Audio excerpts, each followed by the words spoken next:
안녕하세요. 백사원 목사입니다. 오늘은 1월 27일 월요일 아침입니다. 아울러 설 명절 연휴를 위하여 임시 공휴일로 지정된 휴일이기도 합니다. 휴일이면서 설 명절임에도 불구하고 변함없이 하나님의 말씀과 함께 하루를 살아가는 여러분 모두에게 변함없이 신실한 하나님의 은총이 종일토록 함께 하시기를 바랍니다. 오늘 주신 하나님의 말씀은 여호수아서 18장 1절부터 28절까지의 말씀인데요. 오늘 본문에는 이스라엘의 가나안 정복 전쟁에서 매우 중요한 내용 하나를 다루고 있습니다. 그것은 바로 이스라엘이 가나안 땅에 왕조 국가를 만들기 전까지 영적 중심지에 관한 언급이 실려 있고, 왜 이스라엘 백성이 가나안 땅 정복이 이렇게 늦게 이루어지고 있는지에 관한 언급이 실려 있는데요. 먼저 1절을 제가 읽어보겠습니다. 이스라엘 자손의 온 회중이 실로에 모여 거기에 회막을 세웠으며 그 땅 그들 앞에서 돌아와 정복되었더라. 실로에 광야를 지나는 동안에 함께 썼던 회막을 가나안 땅에 들어와서 실로에 그 회막을 세웠다고 말합니다. 회막은 성막입니다. 그 안에 법궤가 있었고 번제단이 있었고 그 안에 하나님을 예배하는 성소가 그 안에 들어있었습니다. 회막을 실로에 세움으로 이제 실로는 이스라엘 민족 공동체의 영적 중심지가 된 것입니다. 이곳에 모여서 먼저 여호수아가 이스라엘 백성을 향했던 첫 일성은 하나님을 예배하거나 또 이스라엘 백성들을 향한 교훈의 말씀을 전달하는 것이 아니라, 놀랍게도 이스라엘 민족을 향한 책망의 얘기를 회막 앞에서 한 일성으로 하고 있습니다. 그것이 바로 3절의 말씀입니다. 여호수아가 이스라엘 자손에게 이르되 너희가 너희 조상의 하나님 여호와께서 너희에게 주신 땅을 점령하러 가기를 어느 때까지 지체하겠느냐. 왜 너희들이 하나님의 말씀을 따라 가나안 땅 정복 전쟁을 나서는데 이렇게 지체하느냐, 머뭇머뭇거리느냐는 말을 하고 있는 것입니다. 내용은 즉슨 이렇습니다.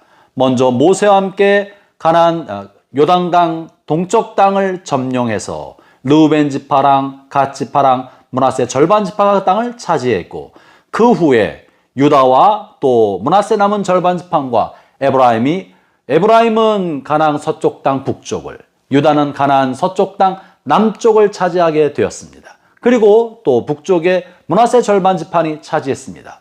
이렇게 5개 부족은 그 땅을 차지하게 되었으나 나머지 7개 부족 지파는 땅을 돌아받지 못한 상태에 남아 있었다는 것입니다. 그것이 본문 2절에 말하고 있는 내용입니다. 어떻게 7개 되는 지파가 아직까지도 땅을 할당받지 못하고 점령하지 못했겠습니까? 그것은 하나님께서 그들에게 주지 않으신 것이 아니요, 그들이 그 땅을 다니는 동안에 우리가 이 땅을 차지하겠다고, 하나님의 약속을 따라 우리가 이 땅을 차지하겠다고 나서지 않고 정복전쟁에 소극적으로 임했기 때문에 그들은 땅 한 평도 아직 얻지 못한 상태로 오랜 세월을 흘려보냈던 것입니다.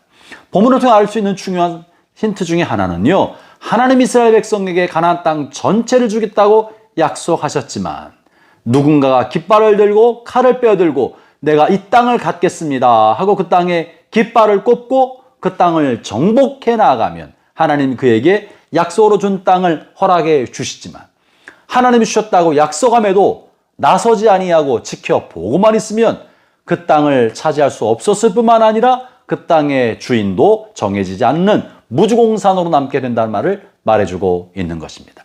사랑하는 형제자매 여러분, 하나님의 약속은 저절로 있고 떨어지는 감 같은 것이 아닙니다. 하나님의 약속은 하나님께서 하시고자 하는 계획을 말씀하시는 것이고, 그 계획을 믿고 받아들이고 그것을 나의 것으로 여기면서 사명인 줄 알고 헌신하고 순종할 때 하나님의 계획은 성취되어서 그를 향한 유업으로, 유산으로 그의 소유가 되게 주시는 것이죠.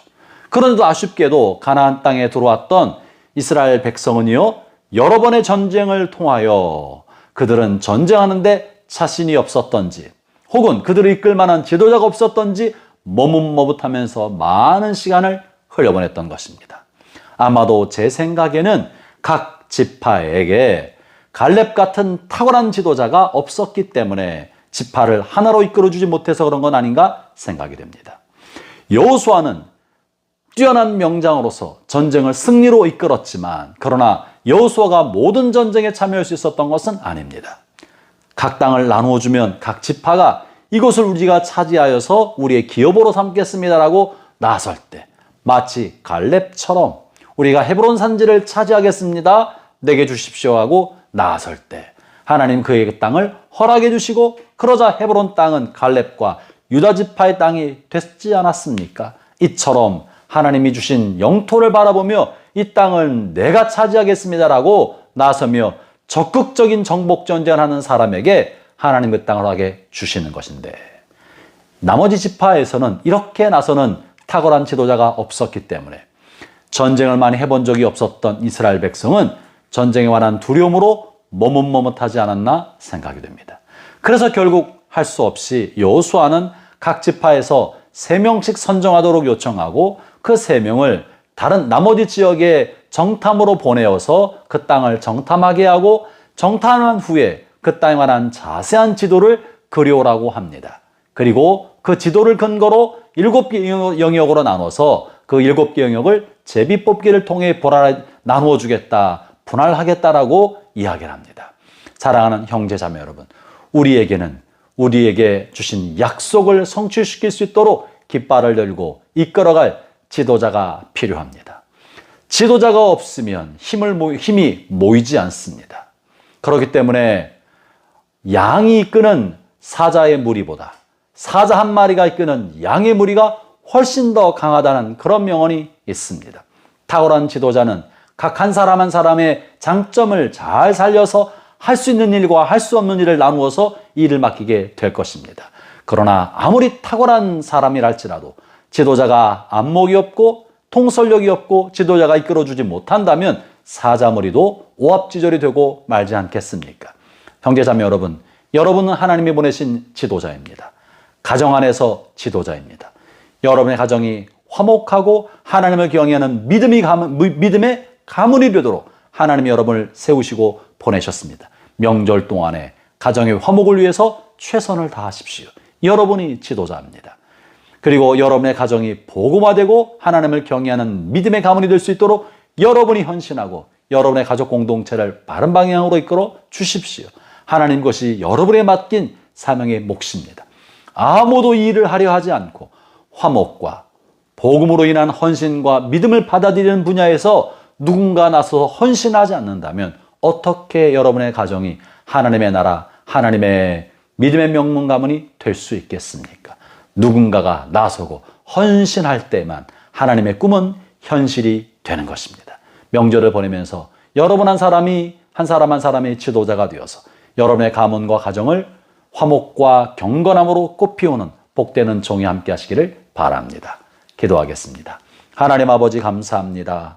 이스라엘 백성이 가나안 땅을 약속으로 받았으나 적극적으로 나서서 땅을 차지하지 아니하므로 그들은 땅을 보라받지 못하고 오랫동안 방황하며 유리하며 그런 떠돌이처럼 살았던 것을 기억합니다. 우리 모든 믿음의 백성들이 가정 안에서 가정을 약속의 터전으로 유업으로 받은 사람들이니 가정이 복음화되는 일에 이번 명절이 신실하게 쓰임받을 수 있도록 축복해 주옵소서. 예수님 이름으로 기도합니다. 아멘.